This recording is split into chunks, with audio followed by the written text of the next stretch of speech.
presentación, la primera charla que tenemos sobre el tema de la deuda. Queremos ir ya haciendo todos los meses una charla mensual sobre diversos temas. Y en este caso tenemos al compañero Santiago, licenciado en Historia por la Universidad de Salamanca y miembro de ATAC también, y al compañero José Ignacio, licenciado en Psicología y activista de varios movimientos. Y bueno, daros la bienvenida aquí una vez más. Tenemos aquí latas, por si queréis consumir, a 50 céntimos, precio económico, y ayuda un poquito al SAT. Y bueno, sin más os dejo ya con ellos dos. ¿Se oye bien por ahí? Digo porque yo todavía estoy con una gripe, no me acabo de librar, pero creo que sí se me escucha, ¿verdad? Sí. Bueno, lo primero que vamos a aclarar es que ni José Ignacio ni yo somos especialistas en un tema que normalmente se reservan los especialistas, sobre todo para confundir al público general, que es la intención última del 95% mínimo de los especialistas.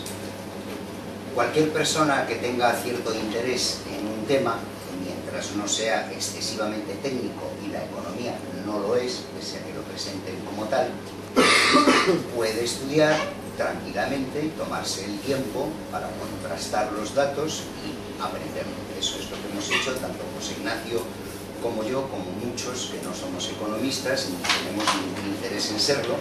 Entonces vamos a tratar un tema que en principio es arduo, es complejo, pero nosotros no vamos a estar con esas zarandajas técnicas. Yo, por mi parte, trataré de explicar los pocos términos técnicos que voy a utilizar, que son los imprescindibles para comprenderlo, y me parece que nadie va a tener problema para entender lo que vamos a tratar, y en el caso de que a alguien le quede una duda, pues con levantar la mano y hacer preguntas. Esto no es una conferencia de unos señores de corbata que vienen aquí en plan doctores honoris causa.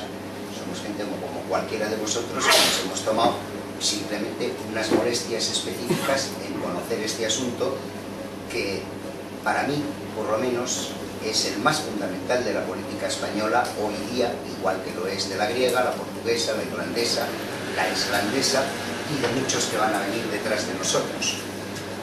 Desde hace aproximadamente un año o 2 años, más o menos desde el zapaterazo de mayo de 2010, desde que este señor se bajó con una maleta diciendo tengo un plan de FMI, con lo que muchos nos echamos a temblar.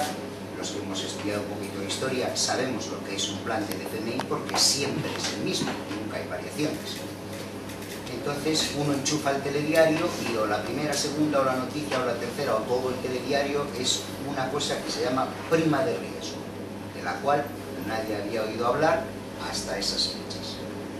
Resulta que todo lo que sucede en este país, de repente, es que hay una deuda que no cesa de crecer y que hay que hacer todo lo posible para pagar esa deuda.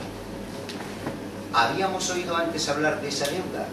Pues salvo los especialistas, como pueden ser los inspectores o técnicos del Banco de España o de Hacienda, me parece que nadie había ni tan siquiera oído mencionar un problema de deuda pública. ¿Me equivoco? De repente es el gran tema. ¿Por qué es el gran tema? Pues porque llegamos a 2007 con un superávit, es decir, el dinero del Estado tiene déficit si le falta y superávit si le sobra. Llegamos con un superávit, con un teórico sobrante de cerca de un 2%. En 2008 estalla la famosa crisis, que no es tal, es un estallido provocado por una burbuja especulativa.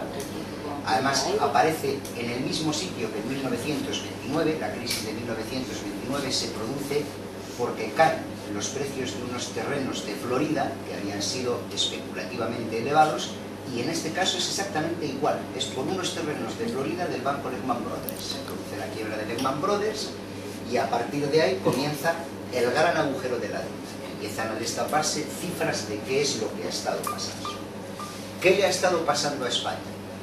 Pues que desde las legislaturas de Felipe González, con mucha más intensidad en las de Aznar, y continuada esa política en la la de Zapatero, que es al decirse dos de ellos socialistas, los sueldos han ido a la baja, los sueldos de los trabajadores. Todo el mundo recuerda lo que podía hacer con su sueldo hace 25 años y lo que puede hacer hoy. Todo el mundo sabe las escasísimas subidas de sueldo y, sin embargo, cómo ha subido eso que se dice comúnmente el precio de la vida, que técnicamente se mide como IPC, aunque es una trampa, porque están excluidas cosas fundamentales del IPC justamente para que no les salga demasiado gorda la gallina. Todo está trampeado. En las cifras públicas, estatales y de economistas, absolutamente todo está trampeado, unas más y otras menos.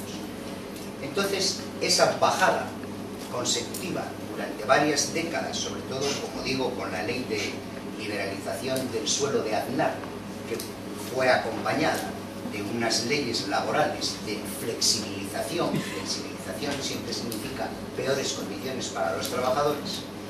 ¿Qué es lo que sucede? El trabajador medio comienza a endeudarse, la empresa comienza a endeudarse, se comienza a generar una burbuja de deuda para suplir con deuda lo que con los sueldos no se alcanza. A tal extremo que sobre la burbuja no tenemos que hablar, todo el mundo sabe lo que costaba una casa y lo que siguen costando todavía hoy porque no bajan artificialmente. De repente, pues llegamos a 2007 con ese superávit, estalla la burbuja y aparece que todo era broma, que todo el país está endeudado y en 2009, un año después del estallido de la burbuja, se ha pasado de un superávit del 2% casi a un déficit del 11% del PIB. El PIB, Producto Interior Bruto, es medido en cantidades de dinero lo que un país produce en bienes, en dinero, en trabajo durante un año. Es decir, sumamos todo lo que en España se produce en un año y tenemos el PIB. Bueno, pues respecto al PIB, en solamente 2 años se produce un déficit del 13% en total. Desaparece el 13% del PIB. ¿Por qué desaparece ese 13% del PIB? Pues porque Hacienda no recauda, al haber quiebras empresariales, al haber muchos más parados, hay muchos menos IRPF en Hacienda, y aparte se tienen que gastar más seguros sociales en paro, en coberturas para las situaciones de desesperación en que mucha gente entra. Lógicamente, si el Estado comienza a gastar más y aparte eso se acompaña de menos ingresos, es evidente que se dispara la deuda pública. Bueno, esta es la gran canción, la deuda pública. Tenemos una deuda pública fantástica, aquí no hay más que deuda pública, no hay otro tema, no hay absolutamente nada más de qué hablar. Y se nos cuentan cosas como que tenemos un 400% de PIB, es decir, 4 veces lo que todo el país genera en un año, de deuda total. La deuda total, ojo, porque se desglosa en 4 conceptos, que es deuda de las familias, deuda pública, deuda de los bancos y deuda de las empresas. De todas esas deudas, la pública, según el Banco Internacional de Pagos de Basilea, que es el organismo que hace de auditor de los bancos nacionales, pues según este auditor, el Banco Internacional de Pagos de Basilea, la deuda pública en el año 2010 era del 16% de ese total de deuda, que esa es la que supone un problema. Y según ese mismo banco, ya a la altura de febrero de 2011 desglosa la deuda en interna y externa. Es decir, dentro del país hay una deuda, yo le debo a mi compadre, el del banco le debe al del bar, pero eso no es un problema, pues mientras nos debamos entre nosotros, pues sucede más o menos como en una familia. Yo te cubro aquí, tú te cubres allá, eso se va generando, no es un problema estructural. El problema es la deuda externa, la que se debe fuera, porque el señor de fuera no va a estar dispuesto a negociar lo mismo que va a estar dispuesto a negociar el del banco con el del bar habitualmente. Entonces, la deuda que es un problema, siempre en todos los casos que se hable de deuda problemática, es la externa. Y la externa, según este Banco Internacional de Pagos de Basilea, en febrero de 2011, todavía yo no he leído las cifras actualizadas de este año, es de 1.780.000 millones de euros. Esa es la deuda externa total de España, de la cual la mayoría corresponde a los bancos. La deuda de los bancos creció durante el periodo de la burbuja inmobiliaria hasta el 2008 por 7, mientras que la del Estado no creció más que unos cuantos puntos porcentuales. El problema es la bancaria, no es la pública. Ahora vamos a ver qué ha sucedido con la pública. En estos años de la famosa prima de riesgo y de las famosas especulaciones, resulta que pasamos en 2008, el año de estallido de la crisis, contando antes de la crisis, de una deuda pública de 433.611 millones, lo que equivale al 39,8% del PIB, a una deuda a 14 de septiembre, es decir, hace unos días de este año, de más de 800.000 millones de euros, lo que equivale a un 75,9% de la deuda, del PIB, perdón. Es decir, hemos prácticamente duplicado en 4 años la deuda pública. Y ahora nos vienen recortes y recortes y recortes y recortes de todo, porque Zapatero pegó unos cuantos recortes, pero este gobierno es que es rara la semana que no decreta otro recorte, porque son por decreto ley, aquí no hay nada que negociar, precisamente con el argumento de que hay que pagar la deuda. ¿Se está reduciendo la deuda? No, sigue creciendo. Sigue creciendo a razón, haciendo la media, de 3.000 millones de euros semanales. ¿Por qué crece la deuda? Pues lógicamente el Estado, al tener tal deuda, no tiene ninguna liquidez. ¿Qué hace cualquiera cuando tiene falta de liquidez y necesita pagar? Recurre a un nuevo préstamo. Eso hacemos con esas famosas subastas que nos anuncia la prensa los jueves muy bufano. Hoy ha ido muy bien la subasta, hemos colocado 3.000 millones, ha ido genial, lo hemos colocado al tanto. Bueno, todas esas subastas de la deuda tan alabadas no suponen más que un endeudamiento que sigue siendo masivo, sigue siendo del orden de 3.000 millones de euros semanales. Para que nos hagamos una idea, el presupuesto del Estado del año pasado, de 2011, hay variaciones en las cifras, según uno consulte un BOE, consulte el BOE que corrigió un poco las cifras, pero son cifras que, aunque tengan variaciones en unos miles de millones, son exactas. Una de BOE, por ejemplo, es de 315.663 millones de euros. Eso es lo que el Estado tenía en 2011 asignado para gastos. Bueno, de esos 315.663 millones de euros, para que nos hagamos una idea del problema de la deuda, en pensiones se gastaron 115.825, en seguros de desempleo 28.805 y en intereses de la deuda pública, en intereses, sin tocar el principal, 27.400 millones de euros en intereses. Porque aquí chocamos ahora con el problema. Vamos, antes de chocar con ese problema, a hablar un poquito de esa especulación. Se dice constantemente, estamos oyendo hablar de especuladores, sobre todo a esta gente que los economistas de derechas o fachas suelen llamar economistas rojos, desfasados, neokeynesianos, todo ello con un fin despectivo, aludiendo a que esas supuestas especulaciones del mercado son falsedades. Bueno, esos señores o no se enteran o no les da la gana enterarse. Las especulaciones contra la deuda pública son constantes, por una razón, porque los que venden deuda pública, que es el Estado, la venden a un precio, y los que compran tienen muchísimo interés en que el interés, precisamente, de esa deuda sea lo más elevado posible. Es decir, si yo te compro tu deuda al 5%, estoy encantado, pero si te la compro al 20 y algo, como está hoy día la de Grecia, estoy más encantado. Porque es que aunque no llegue a cobrar el principal de la deuda, es decir, lo prestado, solo con los intereses ya me voy a forrar, aunque no te llegue a cobrar la deuda. Lógicamente, ese es el truco de la quita griega. La quita griega, han reducido no sé cuánto % de la deuda. Mentira, se lo han cobrado ya en intereses. ahora te vienen con que te lo reducen. Mentira, con esa reducción van a seguir cobrando el principal, más todavía parte de los intereses. Entonces, por supuesto que la especulación contra la deuda existe. Y voy a poner un ejemplo concreto, y además voy a mencionar una institución española que se hizo las orejas con ese asunto. Exactamente, el 16 de junio de 2010, Deutsche Bank, ese propietario de correos, el banco más potente de Alemania, especula contra el IBEX 35 de España por valor de 800 millones de euros. ¿Cómo se hace esa especulación? Muy fácil. Se compran títulos, se compran acciones y se ponen a la venta tirándolas a la baja.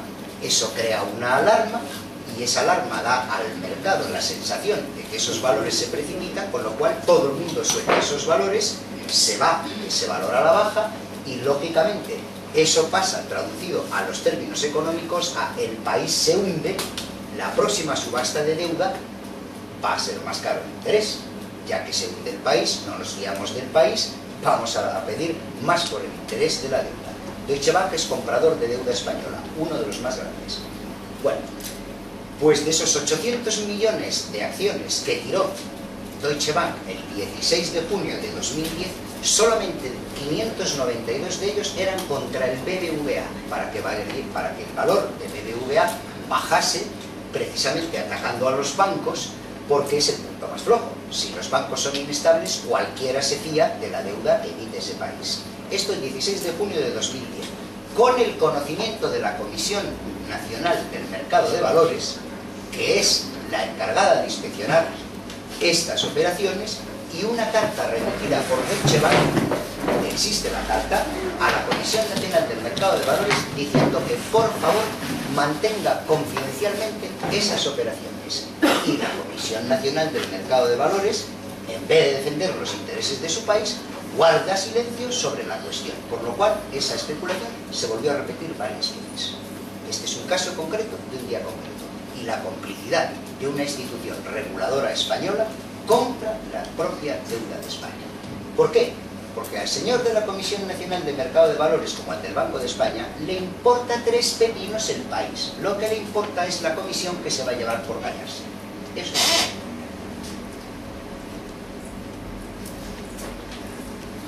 Cuando se producía este endeudamiento masivo, en el año 2006, siendo ministro de Hacienda y Economía, o Economía y Hacienda, Pedro Solbes, un neoliberal en toda la regla, disfrazado de socialista, los inspectores del Banco de España, hay una asociación de inspectores del Banco de España, le remiten una carta a Pedro Solbes expresándole su desacuerdo absoluto, con esas palabras, con la política que está permitiendo de endeudamiento para el país desde el Banco de España Jaime Caruana, que era entonces el gobernador del Banco de España.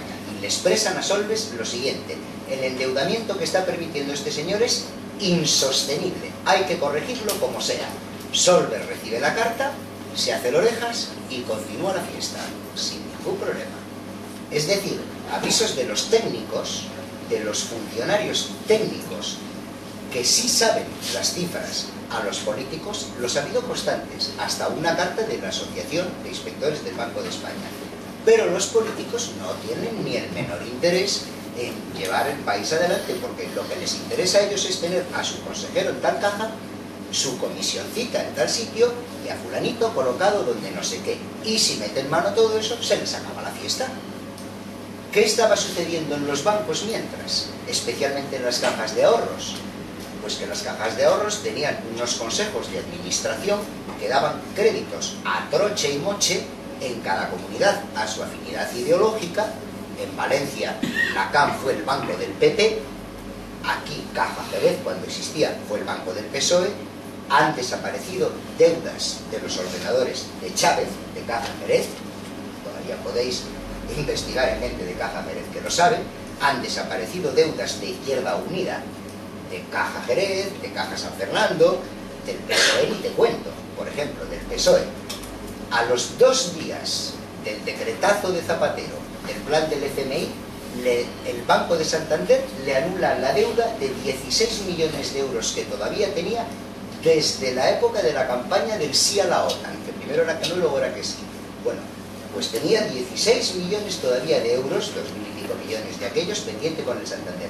A los 2 días del decretazo, que salió él allí sentado en la Moncloa diciendo que Chachi, que estaba de miedo lo que había hecho, desaparece esa deuda. Es decir, la complicidad entre la política y los bancos es absoluta, permanente, descarada y perfectamente documentable, tanto se quiera. Por eso no hay intervención del Banco de España, por eso no hay intervención de la Comisión del Mercado de Valores contra especulaciones, contra el IBEX o contra valores españoles, y por eso durante muchos años aquí se ha hecho orejas todo el mundo.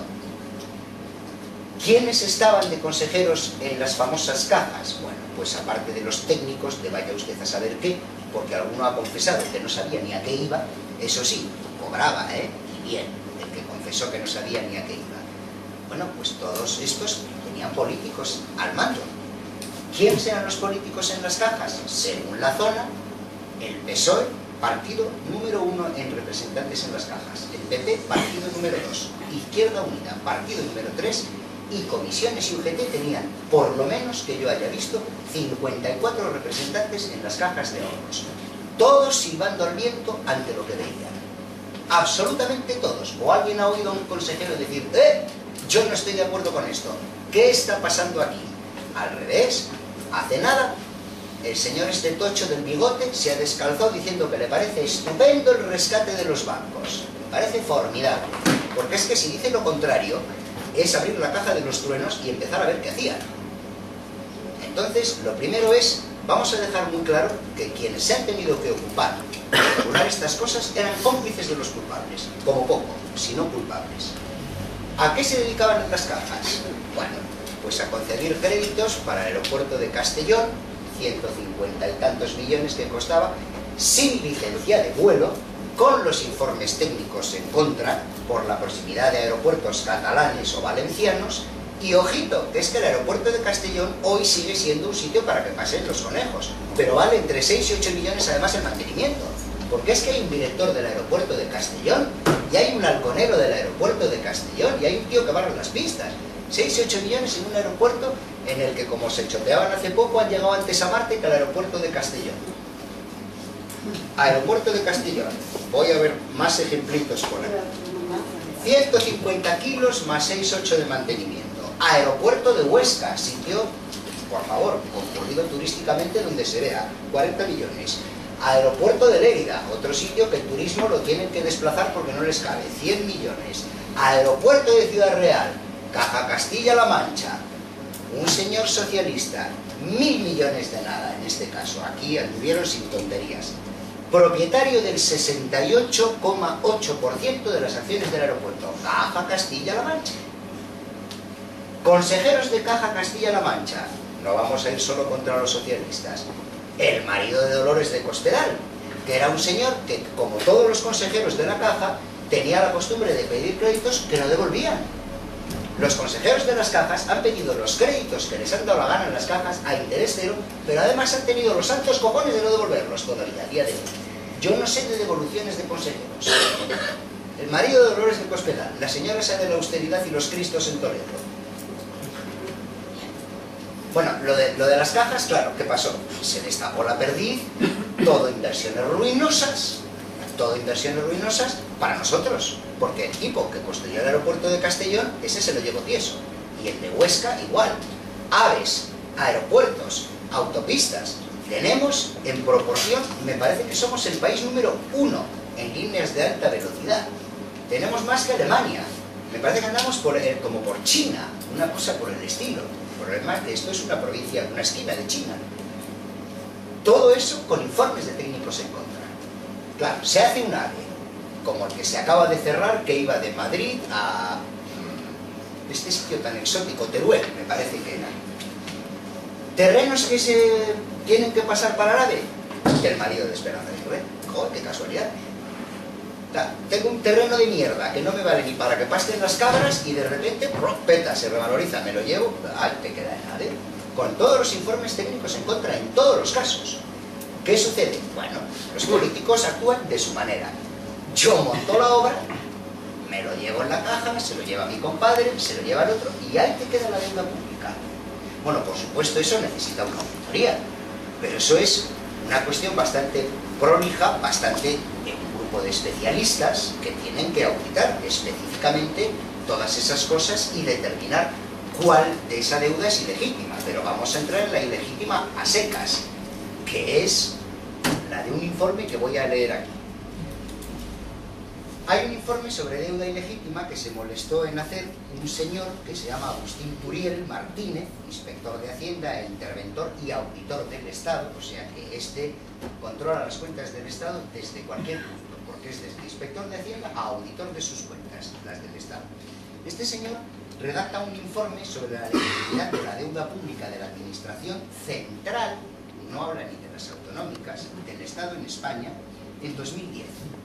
Y entonces dice, definición de deuda ilegítima, que da Turiel, la contraída por el Estado no para sus gastos corrientes, sino para el beneficio de terceros mediante préstamos o adquisición de sus bienes. Es decir, si yo soy el Estado, yo puedo pedir un dinero para mis gastos, pero puedo pedir un dinero para prestárselo a otro tercero que no es del Estado, o para comprarle a él un banco quebrado, una carretera quebrada.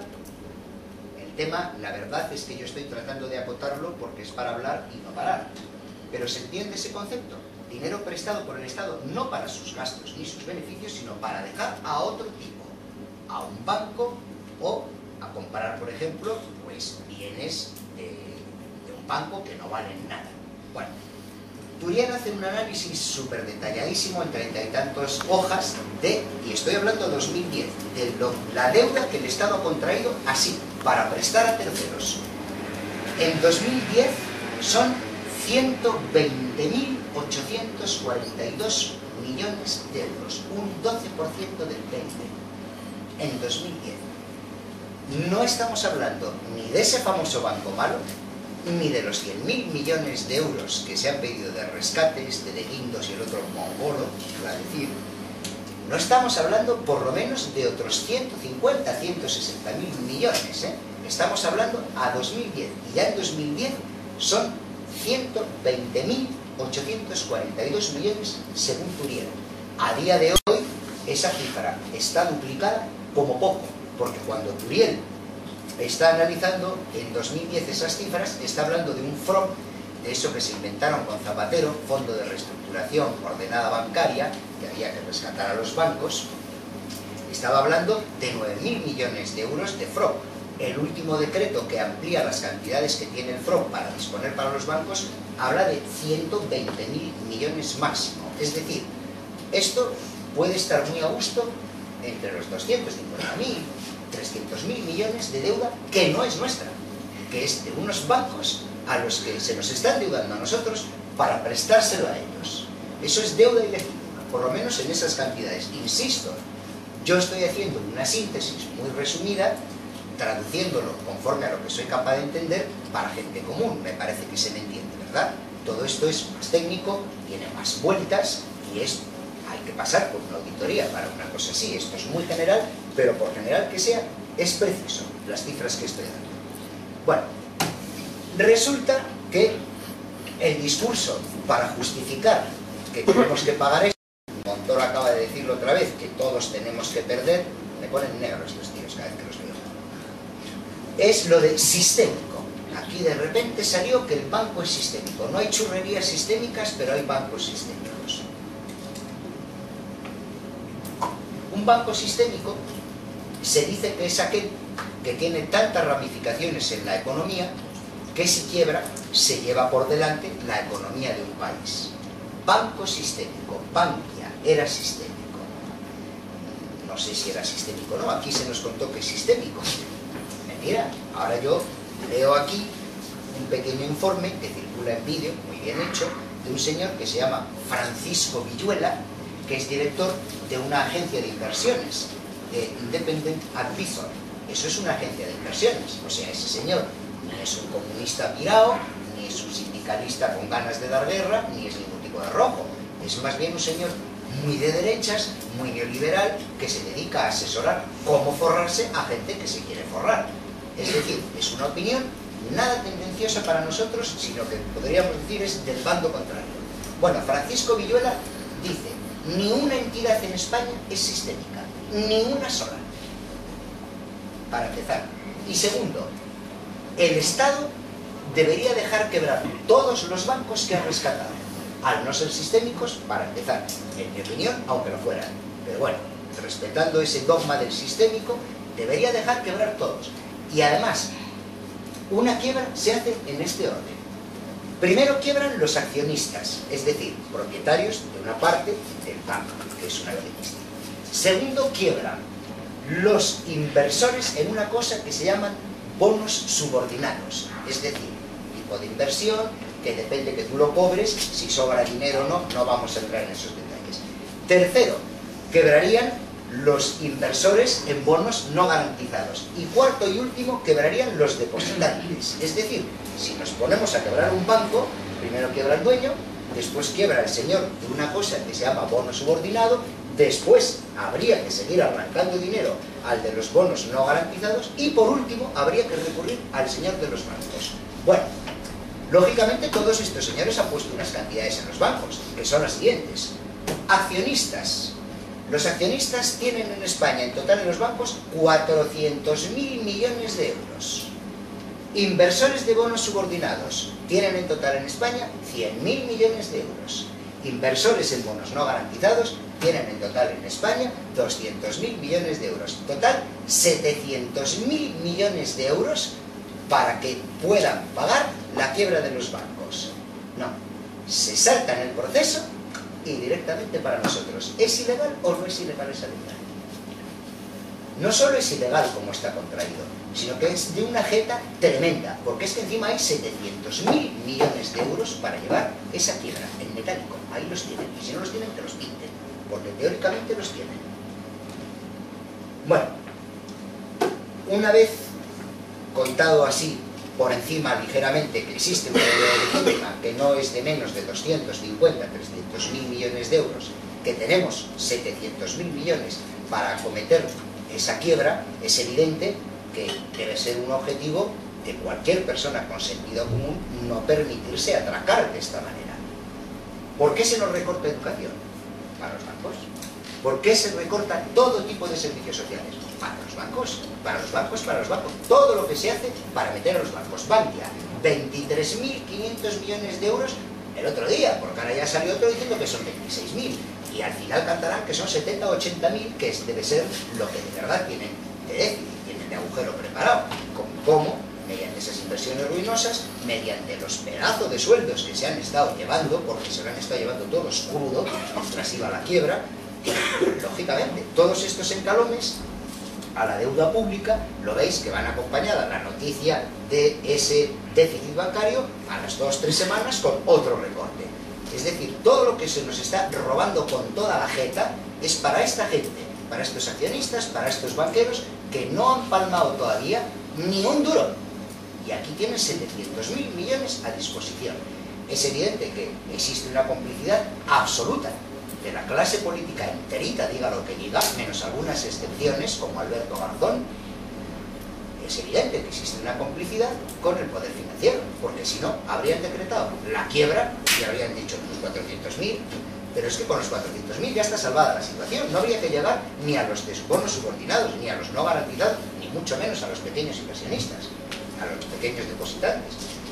Bueno, Alberto Garzón sí hago una excepción, porque es el único tipo que desde Izquierda Unida está diciendo que hay que hacer una auditoría de la deuda y nacionalizar los bancos. El único.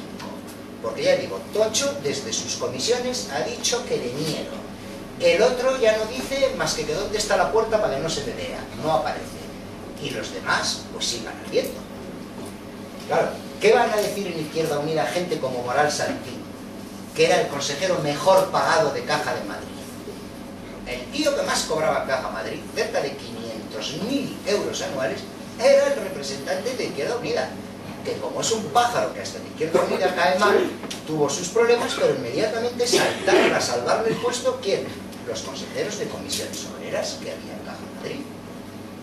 O sea, no se salva ni Dios, eso lo tenemos que tener muy claro. Esto es una casta política y financiera contra el resto del país, Y hasta que no lo tengamos así de claro, nos la van a estar jugando.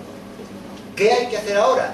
Hablar constantemente de esto y promover una auditoría de la deuda hasta llegar al impago, como se ha hecho en más de 120 ocasiones, desde 1800 aproximadamente hasta 2010, en que han quebrado México, Haití, Grecia, España varias veces. España fue el primer país en quebrar, quebró en 1557, tenemos récord, somos la primera nación en quebrar, y tenemos récord también en número, lo hemos hecho 13 veces ya. O sea que en la 14, cuando ven, no, que no se puede quebrar, oiga, que será usted diciendo los campeones de quiebras mundiales. España es el país que más veces ha quebrado. No nos diga que no vamos a ganar la medalla cuando nos hemos llevado todas las Olimpiadas ya. Es impresionante, vamos. Entonces, llegar a una auditoría de la deuda, llamar a la gente de la Comisión de la Anulación de la Deuda del Tercer Mundo, que intervino en Argentina, que intervino en Ecuador, que intervino en Haití, y llegar a la anulación de esa deuda como si tenemos que salir a tiros por la calle, porque es que el resto es que nos van a robar hasta las pestañas, porque les han pagado. ¿Ha quedado más o menos claro? Te hago una pregunta con respecto a lo que has dicho. ¿Quién sería el órgano ideal para hacer esa auditoría? Esa auditoría en Grecia se está haciendo ahora, en Portugal se está empezando ahora. Para mí el órgano ideal es esta asociación, que por cierto está mucha gente ya tan metida, el ITUCEN, por ejemplo, que es la Comisión de la Anulación de la Deuda del Tercer Mundo, que crea una comisión ciudadana con expertos. Alberto Garzón sería una persona ideal para estar en esa comisión, Carlos Taibo, es decir, los hay, economistas independientes. En Ecuador fue una comisión de 18 personas, por ejemplo, Alejandro Olmos, que trabajó en la deuda de 2001 de Argentina, que ha sido el mayor impago de una deuda externa hasta hoy. Trabajó Alejandro Olmos, con David Toussaint, trabajó en la de Ecuador, es decir, hay expertos de sobra. Una comisión ciudadana independiente que puede promover, por ejemplo, una cosa como el SAT o Izquierda Unida, si tiene de goles, que ya digo, en Izquierda Unida alguna voz discordante hay, pero tienen, para callárselas, tienen todas las razones. Y eso es una cosa que va a encontrar la oposición frontal, por supuesto, de todo el Parlamento, salvo el caso de Izquierda Unida. Va a encontrar la oposición frontal, porque es que levantar las cuentas del Estado es ver lo que han hecho ellos. Y lo que han hecho no es para contárselo a los niños.